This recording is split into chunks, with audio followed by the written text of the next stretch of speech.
யூதாசு அப்போஸ்தலன், அற்புத அடையாளங்கள் செய்யக்கூடியவன். இயேசு 2 பேரை அனுப்பும்போது அவனும் போயிட்டு வந்தான், அற்புத அடையாளங்கள் செஞ்சாங்கன்னு அவனும் சாட்சி சொன்னான். ஆனா அவனுக்குள்ள என்ன ஆசை இருந்துச்சு? பொருளாசை, பணத்தாசை, திருடன். பைபிள் சொல்லுது திருடன். இன்னைக்கு இல்லையா? நீங்க மாரல் லைஃப்ல ஓகே பர்ஃபெக்ட், பணத்தாசை நீங்க பைபிள் முழுக்க எடுங்களேன், எல்லாருக்கும் விடுதலை கிடைச்சிருக்கும். கொலைகாரனுக்கு விடுதலை கிடைச்சிருக்கு பைபிள்ல, கொலைகாரனுக்கு விடுதலை கிடைச்சிருக்கு, விபச்சாரக்காரனுக்கு விடுதலை கிடைச்சிருக்கு, என்ன பாவம் செஞ்சவனுக்கு விடுதலை கிடைச்சிருக்கு. ஆனா அந்த பணத்தாசையில விழுந்தான்ல, அதுல எவனுக்குமே விடுதலை கிடைக்கல. தெரியுமா உங்களுக்கு?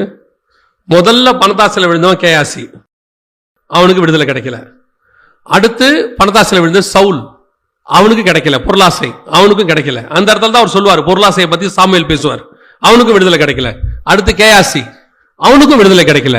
புதிய ஏற்பாட்டில் வாங்க, யூதாஸ் காரியத், அவனுக்கும் விடுதலை கிடைக்கல. அனனியா சப்பீராள், அவங்களுக்கும் விடுதலை கிடைக்கல. யோசிச்சு பாருங்க, நீங்க எதை கான்சென்ட்ரேட் பண்ணிட்டு இருக்கீங்க? நம்ம கண்கள், யோபு சொல்ற மாதிரி தான், என் கண்களோடு கூட உடன்படிக்கை பண்ணினான். கரெக்ட், நல்லது, பர்ஃபெக்ட் இருக்கணும், அதுவும் உண்மையா இருக்கணும். ஆனா இந்த பக்கம் பொருளாசை, பணத்தாசை, அடுத்தவர் மேல பொறாம, கொலை பாதகத்துக்கு சமம் கோபம் இருக்கு புதிய ஏற்பாட்டில்.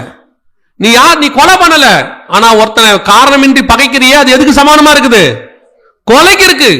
ஒரு விசுவாசி உயர்த்தப்பட்டா உனக்கு பொறாம வருது, ஒரு விசுவாசி ஆசீர்வதிக்கப்பட்டா பொறாம வருது, இன்னொரு ஊழியன் உயர்த்தப்பட்டா இந்த ஊழியனுக்கு பொறாம வருது. அவெல்லாம் மேல வந்துட்டான். பொசஸ்ட், கட்டப்பட்டவர்கள். கவனிச்சு கொள்ளுங்கள், வேதம் சொல்லுது, நீ கட்டப்பட்ட சந்ததியா உட்கார்ந்துகிட்டு இருக்கிற. முதல்ல ஓன் டெலிவரன்ஸுக்கு போய் ஆண்டவர்ட்ட நிக்கணும்.